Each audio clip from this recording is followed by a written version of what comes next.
चार भूखे और दुधमुए शावक इस समय अमेरिकी शेरनी माँ के लिए सबसे बड़ा बोझ बने हुए हैं। जब से शावकों का जन्म हुआ है, उसे एक दिन भी आराम करने का अवसर नहीं मिला।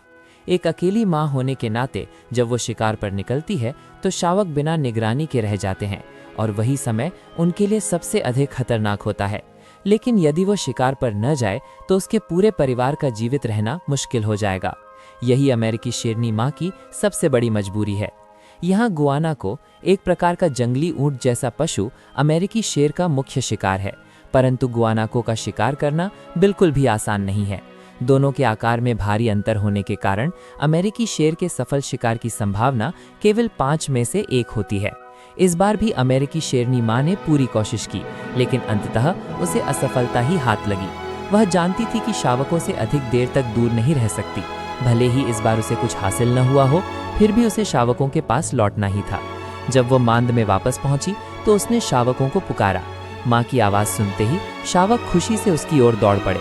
इस उम्र में शावक अपनी माँ पर पूरी तरह निर्भर होते हैं। उनके लिए माँ का साथ ही सबसे बड़ी खुशी है। लेकिन अमेरिकी शेरनी जानती थी कि उसे जल्द ही एक सफल शिकार करना होगा, नहीं तो वो और उसके शावक जीवित रहने के संकट में पड़ जाएंगे।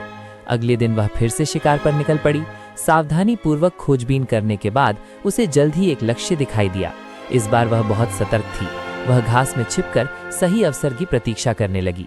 कुछ ही देर में शिकार की शुरुआत हुई। अमेरिकी शेरनी एक छलांग में गुआनाको की पीठ पर जा चढ़ी, लेकिन गुआनाको भी इतनी आसानी से हार मानने वाला नहीं था। अंततः उसने शेरनी को जोर से झटका देकर जमीन पर गिरा दिया। यह शिकार भी असफल ही रहा।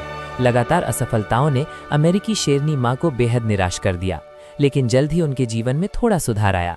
अमेरिकी शेरनी को किसी दूसरे शिकारी द्वारा छोड़ा गया बचा कुचा भोजन मिल गया। स्वाद भले ही अच्छा ना हो, लेकिन भूखे रहने से तो बेहतर था। इसी दौरान जब वे भोजन कर रहे थे, एक अजनबी मादा अमेरिकी शेर वहां आ पहुंची। शावक घबरा गए, लेकिन शेरनी माँ बिल्कुल शांत रही, क्योंकि उसने पहचान लिया कि वह पिछले वर्ष उससे अलग हुई उसकी बड़ी बेटी थी। यह शिकार स्पष्ट रूप से उसी बड़ी बेटी का किया हुआ था। इसी बीच एक छोटा शावक आगे बढ़कर खाना खाने लगा, लेकिन उसकी बड़ी बहन अपने शिकार को बांटना नहीं चाहती थी। आखिर यह उनकी पहली मुलाकात थी। आखिरकार माँ के समझाने और शांत कराने के बाद शावकों को भी भोजन का हिस्सा मिल गया। भोजन भले ही बहुत अधिक नहीं था, लेकिन उसने फिलहाल उनकी कठिन परिस्थिति को कुछ हद तक आसान बना दिया।